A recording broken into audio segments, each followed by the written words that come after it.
Secara sepintas, jabatan kepala desa mungkin tidak terlalu prestisius dibandingkan dengan jabatan-jabatan lain, seperti camat, bupati, atau gubernur. Padahal, justru jabatan inilah yang paling vital karena langsung bersentuhan dengan masyarakat dengan wilayah administrasi yang paling kecil. Pembangunan desa menjadi salah satu prioritas pemerintah pusat. Peningkatan kesejahteraan masyarakat desa diwujudkan dengan mengalirkan dana desa lebih dari 400 triliun rupiah ke 74.957 desa sejak 2015 hingga 2021. Ironisnya, jabatan kepala desa masih banyak digunakan untuk mengeruk dana desa yang dikucurkan pemerintah pusat. Tren korupsi perangkat desa menempati urutan ketiga tertinggi setelah ASN dan swasta. Indonesia Corruption Watch atau ICW mencatat sejak tahun 2015 hingga 2020, sebanyak 676 terdakwa kasus korupsi berasal dari perangkat desa, khususnya kepala desa. Sejak tahun 2015 hingga 2022, pemerintah pusat telah mengucurkan dana desa sekitar 486 triliun untuk pembangunan dan meningkatkan taraf kehidupan masyarakat desa. Pada 2015, dana desa yang dikucurkan adalah 20 triliun rupiah atau tiap desa menerima 280 juta per tahun. Di tahun 2016, dana desa meningkat menjadi sekitar 45 triliun atau tiap desa menerima kucuran sebesar 600 juta per tahun. Sedangkan di 2017 dan 2018, 60 triliun atau tiap desa menerima dana sebesar 800 juta per tahun. Masalahnya, dana desa yang seharusnya digunakan untuk kepentingan masyarakat dan pembangunan desa justru banyak dikorupsi oleh perangkat desa, lebih-lebih kepala desa untuk kepentingan pribadi dan memperkaya diri. Catatan KPK menunjukkan banyaknya korupsi pengelolaan dana desa bahkan bisa jadi melebihi tingkat korupsi yang terjadi di perkotaan. Berdasarkan temuan dari Satgas Desa dari Kementerian Desa dan Indonesia Corruption Watch terkait pengelolaan dana desa, dari 74.000 desa di Indonesia, 900 desa diantaranya telah melakukan penyimpangan pengelolaan keuangan sejak program dana desa diluncurkan pada tahun 2015. Dalam kurun waktu 2016 hingga 2017 saja, ICW menemukan 110 kasus korupsi dana desa dengan 97% pelaku korupsinya adalah kepala desa dan istri.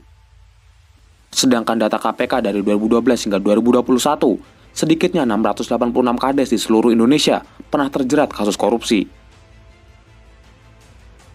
Modus-modus yang digunakan pun beragam, seperti markup, anggaran ganda, pemotongan honor perangkat desa, proyek fiktif, hingga pemotongan pajak yang tidak disetor. Pada 2020, mantan kepala desa Bojong Sari, Kecamatan Jampang Kulon, Kabupaten Sukabumi, Jawa Barat, ditangkap polisi karena mengkorupsi dana desa sebesar 348 juta rupiah.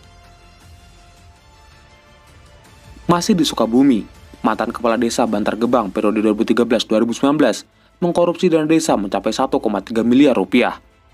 Dirinya mengeruk dana desa sebesar 781 juta pada 2017 dan 550 juta pada 2018. Pada 2021, seorang kepala desa dan kaur anggaran di desa Kasulatombi, Sulawesi Tenggara, ditangkap polisi karena diduga telah melakukan korupsi anggaran dana desa sebesar 628 juta. Selanjutnya, kepala desa di Tasikmalaya menjadi tersangka korupsi dana desa mencapai 256 juta rupiah.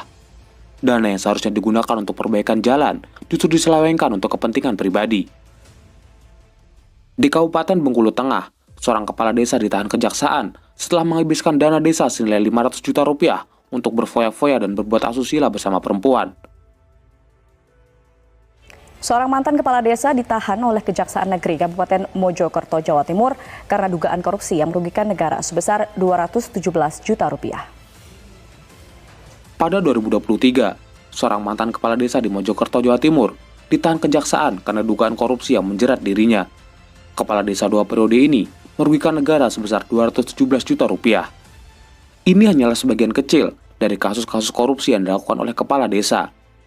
Minimnya pengawasan dari masyarakat dan aparat penegak hukum menjadikan mereka begitu liar menggerogoti dana pembangunan desa. Tingginya biaya politik pada saat pemilihan membuat mereka memanfaatkan dana desa yang begitu besar untuk mengembalikan modal yang telah dikeluarkan. Kita tidak ingin desa dipegang oleh orang-orang yang salah dengan waktu yang begitu lama. Kucuran dana yang fantastis, kurangnya pengawasan, dan lamanya masa jabatan mampu menciptakan monster yang begitu mengerikan.